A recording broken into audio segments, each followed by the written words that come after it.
ভারতবর্ষের মধ্যে সবচেয়ে বেশি পেট্রোল ডিজেলের দাম পশ্চিমবঙ্গে। খালা মমতা ব্যানার্জি আমাদেরকে মারছে, আমাদের পকেট কাটছে।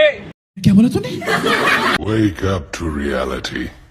গত কয়েক বছর ধরে Indian Oil, Bharat Petroleum, Hindustan পেট্রোলিয়ামের মতো কেন্দ্রীয় তেল সংস্থাগুলির পাম্পে E20 পেট্রোল বিক্রি শুরু হয়। ইথানলের দাম অনেক কম হওয়ায় লিটার পিছু পেট্রোলের দাম কমানো উচিত ছিল কেন্দ্রীয় সরকারের, কিন্তু সেই পথে হাঁটেনি কেন্দ্র। অবৈজ্ঞানিকভাবে সব গাড়িতেই E20 পেট্রোল ভরার খেসারত দিতে হচ্ছে পুরনো মডেলের গাড়ি ব্যবহারকারীদের। কিন্তু কেন হঠাৎ কেন্দ্রের এমন পদক্ষেপ? আচমকা গাড়ির মাইলেজ কমার জন্য কেন্দ্রের E20 জ্বালানি নীতি দায়ী? সোশ্যাল মিডিয়ায় সরব হয়েছে বিভিন্ন রাজ্যের মানুষ, কিন্তু এতে ইতিমধ্যেই লেগেছে রাজনীতির রং। মিলন বরসোপিয়া নামে তেলেঙ্গানার এক যুবক এক্স স্যান্ডেলে কেন্দ্রের এই নয়া নিয়মের জন্য সরাসরি কেন্দ্রীয় সড়ক পরিবহন মন্ত্রী নীতিন গডকরিকে কাঠগড়ায় দাঁড় করেছেন। আজকাল হামেশাই নীতিন গডকরির মুখে শোনা যায় ইথানলের কথা, ইথানল পেট্রোলের কথা শোনা যাচ্ছে মোদির মুখেও।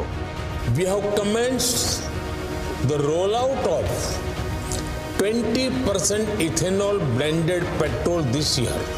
এই ইথানল পেট্রোল নিয়ে বিরাট অভিযোগ হঠাৎ ফুলে ফেপে উঠছে নীতিন পুত্র নিখিলের সংস্থা।